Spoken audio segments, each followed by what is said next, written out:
नारायणं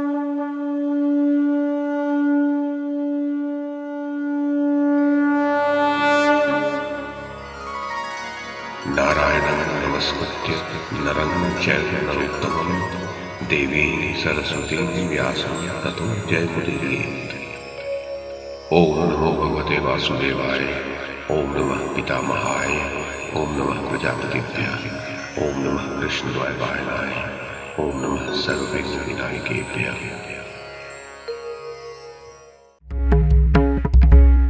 नमस्कार। महाभारत कथा श्रृंखला में आपका स्वागत है। श्रीमन महर्षि वेद व्यास द्वारा रचित महाकाव्य महाभारत को एक कथा श्रृंखला के रूप में प्रस्तुत करते हुए पिछली कड़ी में मैंने मूल संस्कृत ग्रंथ के प्रथम पर्व, जो आदि पर्व के नाम से प्रसिद्ध है, उसके 7वें उपपर्व अर्थात संभव पर्व में कही गई भरत का जन्म और शकुंतला का दुष्यंत के पास जाने की जो कथा है उसे आपको सुनाया था। अब इस कड़ी में इसी संभव पर्व में शकुंतला के संवाद की जो कथा कही गई है उसे मैं कमल किशोर आपको सुनाता हूं।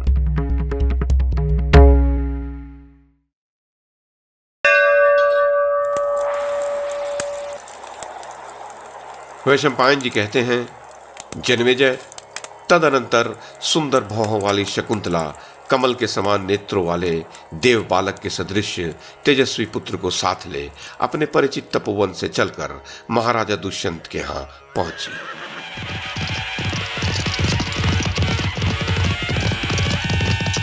राजा के यहाँ पहुंचकर अपने आगमन की सूचना दे अनुमति लेकर वह उसी बाल सूर्य के समान तेजस्वी पुत्र के साथ राजसभा में प्रविष्ट हुई।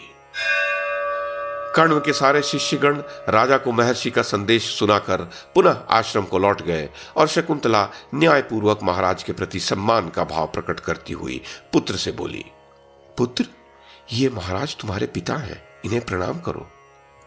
पुत्र से ऐसा कहकर शकुंतला लज्जा से मुख नीचे किए एक खंभे का सहारा लेकर खड़ी हो गई और महाराज से बोली, देव प्रसन्न हो। शकुंतला का पुत्र भी हाथ जोड़कर राजा को प्रणाम करके उन्हीं की ओर देखने लगा।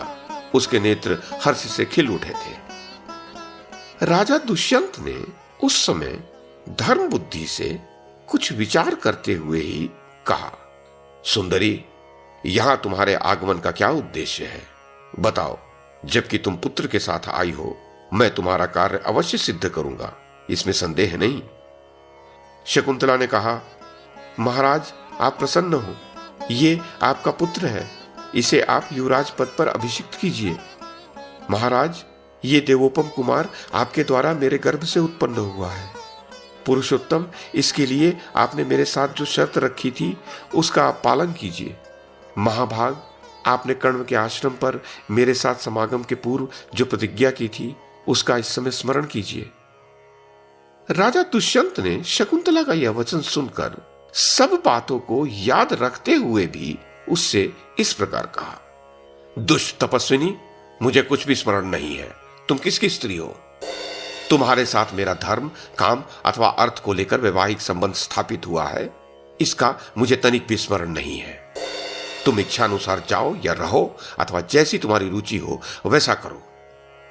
सुंदर अंग वाली तपस्विनी शकुंतला दुष्यंत के ऐसा कहने पर लज्जित हो दुख से अचेत सी हो गई और खंभे की तरह निश्चल भाव से खड़ी की खड़ी रह गई। क्रोध और अमर्ष से उसकी आंखें लाल हो गई, ओठ फड़कने लगे और मानो जला देगी इस भाव से टेढ़ी दृष्टि से राजा की ओर देखने लगी। क्रोध उसे उत्तेजित कर रहा था, तथापि तपस्या द्वारा संचित किए हुए अपने तेज को वह अपने भीतर ही धारण किए रही।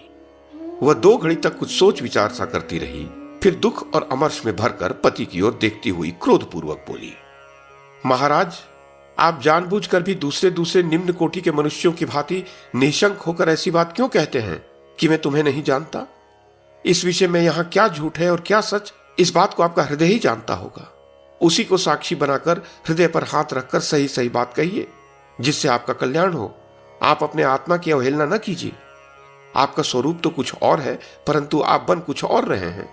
जो अपने वास्तविक स्वरूप को छिपाकर अपने को कुछ का कुछ दिखाता है, अपने आत्मा का अपहरण करने वाले उस चोर ने कौन सा पाप नहीं किया।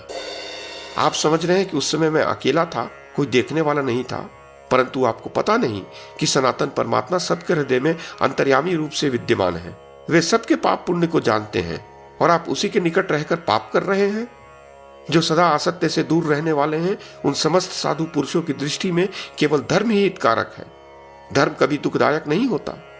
मनुष्य पाप करके यह समझता है कि मुझे कोई नहीं जानता, किंतु उसका यह समझना भारी भूल है, क्योंकि सब देवता और अंतर्यामी परमात्मा भी मनुष्य के उस पाप पुण्य को देखते और जानते हैं। सूर्य, चंद्रमा, वायु, अग्नि, अंतरिक्ष, पृथ्वी, जल, हृदय, यमराज, दिन रात, दोनों संध्याएं और धर्म, ये सभी मनुष्य के भले बुरे आचार व्यवहार को जानते हैं। जिस पर हृदय स्थित कर्म साक्षी क्षेत्रज्ञ परमात्मा संतुष्ट रहते हैं, सूर्य पुत्र यमराज उसके सभी पापों को स्वयं नष्ट कर देते हैं। परंतु जिस दुरात्मा पर अंतर्यामी संतुष्ट नहीं होते, यमराज उस पापी को उसके पापों का स्वयं ही दंड देते हैं। जो स्वयं अपनी आत्मा का तिरस्कार करके कुछ का कुछ समझता और करता है, देवता भी उसका भला नहीं कर सकते और उसकी आत्मा भी उसके हित का साधन नहीं कर सकती। मैं स्वयं आपके पास आई हूं, ऐसा समझकर मुझ पतिव्रता पत्नी का तिरस्कार न कीजिए। मैं आपके द्वारा आदर पाने योग्य हूं और स्वयं आपके निकट आई हुई आप ही की पत्नी हूं, तथापि आप मेरा आदर नहीं कर रहे हैं। आप किस कारण से नीच पुरुषों की भांति भरी सभा में मुझे अपमानित कर रहे हैं? मैं सूने जंगल में तो नहीं रो रही हूं, फिर आप मेरी बात क्यों नहीं सुनते? महाराज दुष्यंत, यदि मेरे उचित याचना करने पर भी आप मेरी बात नहीं मानेंगे तो आज आपके सिर के सैकड़ों टुकड़े हो जाएंगे। पति ही पत्नी के भीतर गर्भ रूप से प्रवेश करके पुत्र रूप में जन्म लेता है। यही जाया का जायात्व है, जिसे पुराण वेत्ता विद्वान जानते हैं।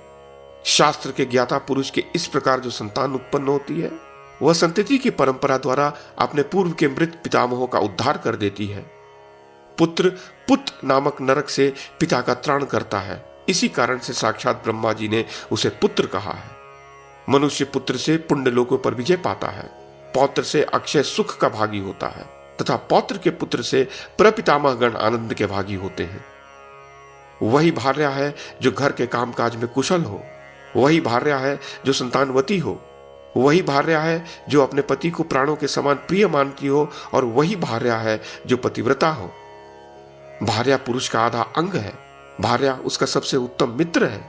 भार्या धर्म, अर्थ और काम का मूल है, और संसार सागर से तरने की इच्छा वाले पुरुष के लिए भार्या ही प्रमुख साधन है। जिनकी पत्नी है वे ही यज्ञ आदि कर्म कर सकते हैं।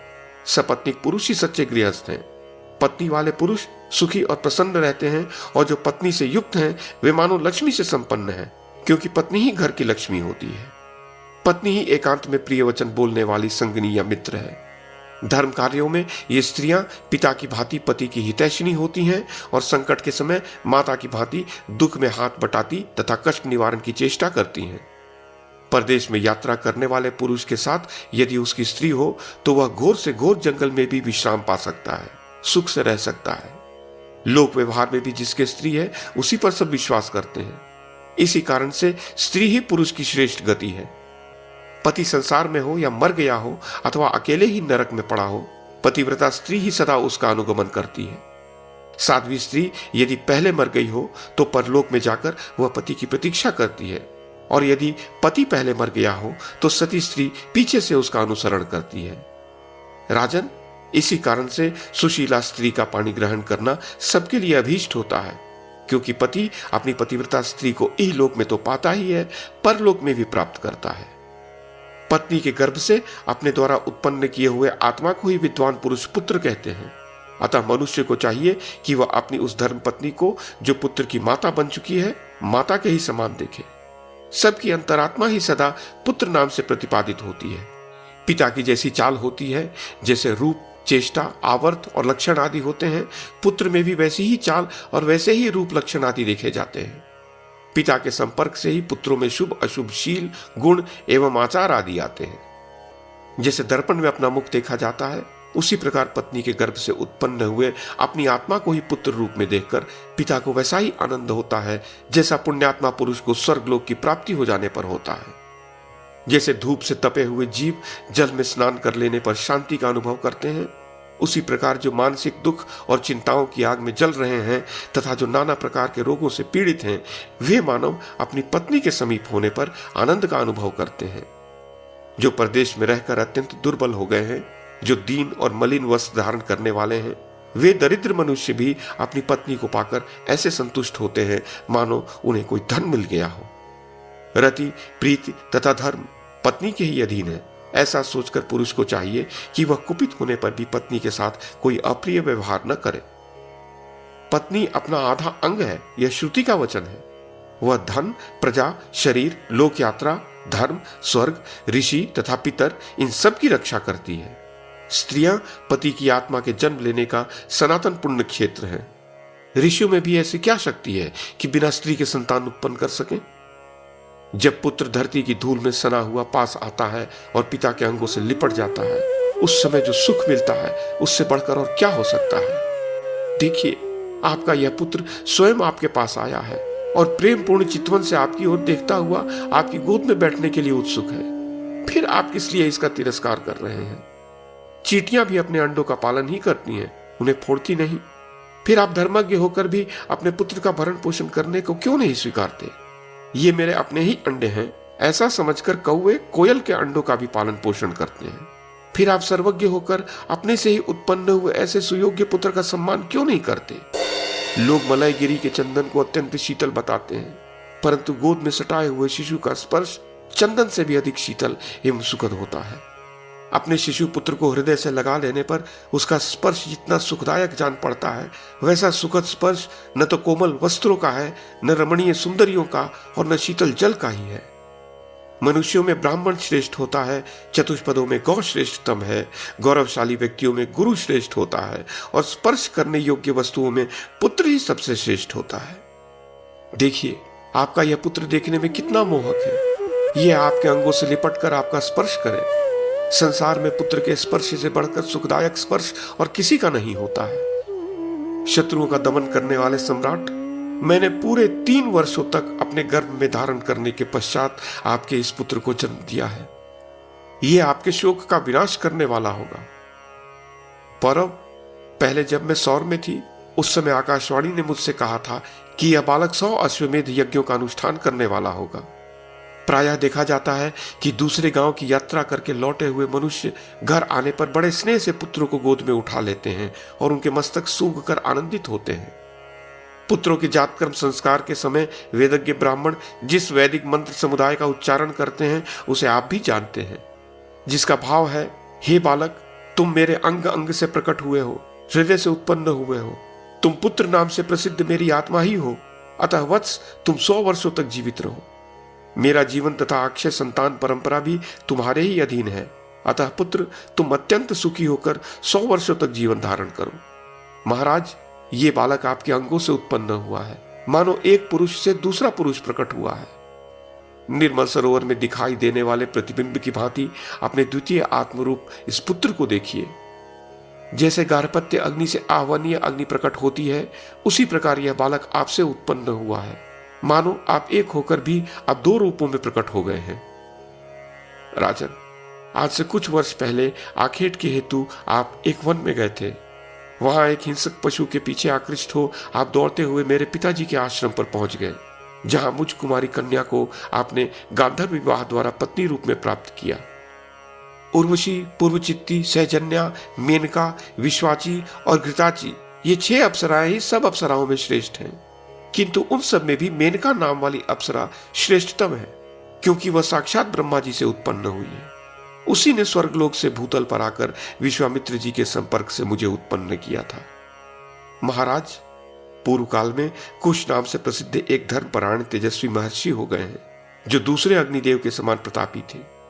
उनकी उत्पत्ति ब्रह्मा जी से हुई थी। वे महर्षि विश्वामित्र के प्रपितामह थे। कुश के बलवान पुत्र का नाम कुशनाभ था। वे बड़े धर्मात्मा थे। राजन, कुशनाभ के पुत्र गाधी हुए और गाधी से विश्वामित्र का जन्म हुआ।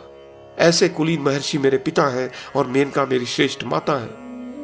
उन मेनका अप्सरा ने हिमालय के शिखर पर मुझे जन्म दिया, किंतु वह असद व्यवहार करने वाली अप्सरा मुझे पराई संतान की तरह वहीं छोड़कर चली गई। वे पक्षी पुण्यवान हैं जिन्होंने एक साथ आकर उस समय धर्म पूर्वक अपने पंखों से मेरी रक्षा की। शकुंतों ने मेरी रक्षा की, इसी कारण से मेरा नाम शकुंतला हो गया। तदनंतर महात्मा कण्व की दृष्टि मुझ पर पड़ी। वे अग्निहोत्र के लिए जल लाने हेतु उधर गए हुए थे। उन्हें देखकर पक्षियों ने उन दयालु महर्षि को मुझे धरोहर की भांति सौंप दिया। वे मुझे अरणी की भांति लेकर अपने आश्रम पर आए। राजन, महर्षि ने कृपापूर्वक अपनी पुत्री के समान मेरा पालन पोषण किया। नरेश्वर, इस प्रकार मैं विश्वामित्र मुनि की पुत्री हूं और महात्मा कर्ण ने मुझे पाल पोस कर बड़ी किया है। आपने युवावस्था में मुझे देखा था, निर्जन वन में, आश्रम की पर्णकुटी के भीतर, सुने स्थान में, जबकि मेरे पिता उपस्थित नहीं थे। विधाता की प्रेरणा से प्रभावित मुझ कुमारी कन्या को आपने अपने मीठे वचनों द्वारा संतानोत्पादन के निमित्त सहवास के लिए प्रेरित किया। धर्म, अर्थ एवं काम की ओर दृष्टि रखकर मेरे साथ आश्रम में निवास किया। गांधर्व विवाह की विधि से आपने मेरा पाणी ग्रहण किया है। वही मैं आज अपने कुल, शील, सत्यवादिता और धर्म को आगे रखकर आपकी शरण में आई हूं। अतः पूर्व काल में वैसी प्रतिज्ञा करके अब उसे असत्य न कीजिए। आप जगत के रक्षक हैं, मेरे प्राणनाथ हैं। मैं सर्वथा निरपराध हूं और स्वयं आपकी सेवा में उपस्थित हूं। अतः अपने धर्म को पीछे करके मेरा परित्याग न कीजिए। मैंने पूर्व जन्मांतरों में कौन सा ऐसा पाप किया था जिससे बाल्यावस्था में तो मेरे बांधवों ने मुझे त्याग दिया ही, और इस समय आप पति देव द्वारा भी मैं त्यागी जा रही हूं। महाराज, आपके द्वारा स्वेच्छा से त्याग दी जाने पर मैं तो पुनः अपने आश्रम को लौट जाऊंगी, किंतु अपने इस नन्हे से पुत्र का त्याग आपको नहीं करना चाहिए।